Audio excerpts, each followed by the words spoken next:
Hello students, आप सभी का हमारे चैनल लॉजिक लर्न में स्वागत है। स्टूडेंट्स, इस वीडियो के अंदर हम करेंगे सीबीएसई इकोनॉमिक्स का chapter 2 sectors of Indian economy. Students, अगर आपको ये वीडियो अच्छी लगे तो प्लीज़ इसे लाइक करें और हमारे चैनल को सब्सक्राइब भी ज़रूर करें और इस वीडियो को अच्छे से समझने के लिए एंड तक ज़रूर देखें। स्टूडेंट्स, इस वीडियो के अंदर हम देखेंगे सेक्टर्स ऑफ इंडियन इकोनॉमी के जो इंपॉर्टेंट क्वेश्चन आंसर्स हैं वो इन क्वेश्चन आंसर्स को रीड करके स्टूडेंट्स आपका पूरा चैप्टर ये क्लियर हो जाएगा। तो चलिए स्टार्ट करते हैं। स्टूडेंट, स्टार्ट करने से पहले आपको ये भी बता दूं कि हमने हमारे चैनल पर बहुत सी दूसरी सब्जेक्ट्स की भी वीडियोस डाल दी है, तो आपको किसी भी सब्जेक्ट में हेल्प हो हमें कमेंट ज़रूर करें और जो हमारे वीडियो पर चैनल पर वीडियो आ गई है उन्हें आप ज़रूर देखें। Question number first, what are the economic activities? The activities which contribute to the flow of goods and services in an economy. Question number 2. What are intermediate goods? Intermediate goods are the goods which are used up during the production process.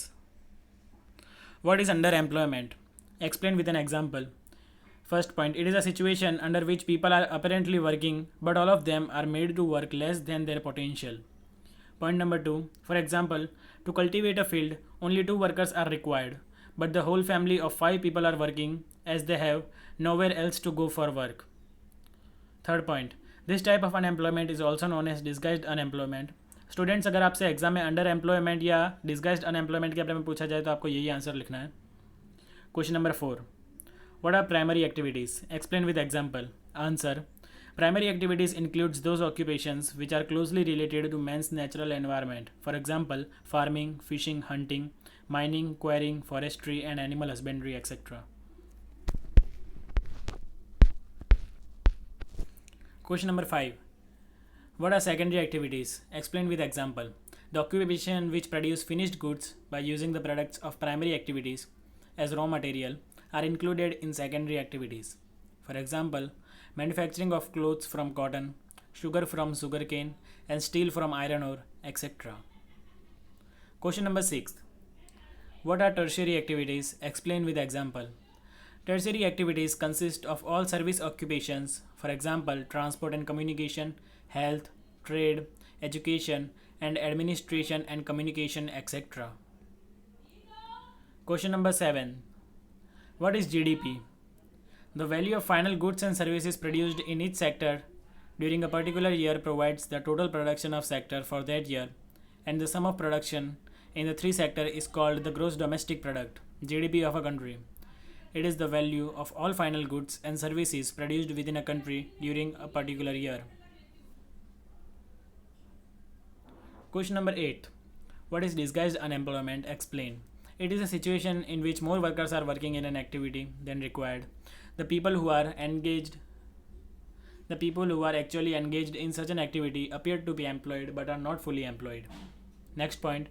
Example. If for the cultivation of 1 hectare land, 10 workers are required, but instead of 10 workers, 15 workers are working. In this case, 5 workers are disguised unemployment. In such cases, even if the surplus workers are removed, the production will not suffer. This type of unemployment is basically found in agriculture. Next question number 9. What is an organized sector? Explain. First point, an organized sector covers those enterprises or places of work where the terms of employment are regular and therefore people have assured work. Next point, they are registered by the government and have to follow its rules and regulations which are given in various laws such as the Factory Act, Minimum Wages Act. Next point, they are called organized because they have some processes and procedures. Question number 10th, what is an unorganized sector? Explain. First point, an unorganized sector is a sector which is not registered by the government. Next point, the unorganized sector is characterized by small and scattered units which are largely outside the control of government. Next point, there are rules and regulations but are not followed. Distinguish between the public and the private sector. The public sector and the private sector. Students, पहले public sector है फिर private sector है. Public sector. First point, it is controlled and managed by the government. Next point, the main aim of the sector is public welfare. The sector provides basic facilities like education, health, good and security to the people. For example, the Indian Railways, the Post Office and the BSNL. Next, to the private sector. First point, it is controlled and managed by an individual or a group of individuals. The main aim of the sector is to earn maximum profits. Next point, the sector provides consumer goods to the people. Example, the Reliance, Tisco, etc. Question number 12.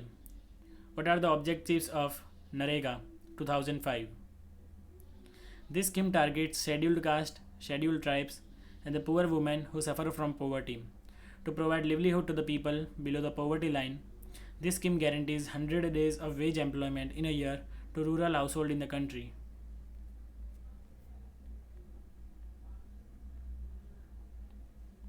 Under this scheme, the Gram Panchayat, after proper verification, will register household and issue job cards to the registered household.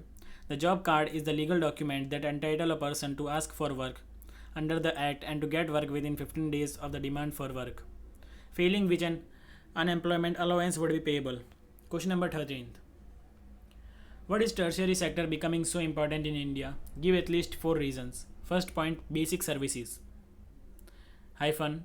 In any country, several services such as hospitals, education institutions, post and telegraph services, police stations, courts, village administrative offices, municipal corporations, defense, transport, banks, insurance companies, etc. are required. These services can be provided only by tertiary sector. Next point, development of means of transport and communication. Hyphen. The development of agriculture and industry leads to the development of services such as transport, communication, trade, etc. All these are under tertiary sector. Next point, more income, more services.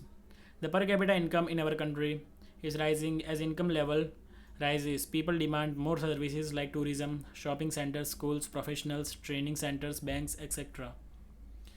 Last point, new services. Hyphen. With modernization and globalization, some new services based on information and communication technology have been important and essential. The production of these services has been raised. Students, chapter ख़त्म होता है, बहुत ही easy chapter है. मैं सभी notes starting से लगा देता हूँ, जिनसे आप इन सभी का वीडियो को पॉज करके स्क्रीनशॉट ले लेना.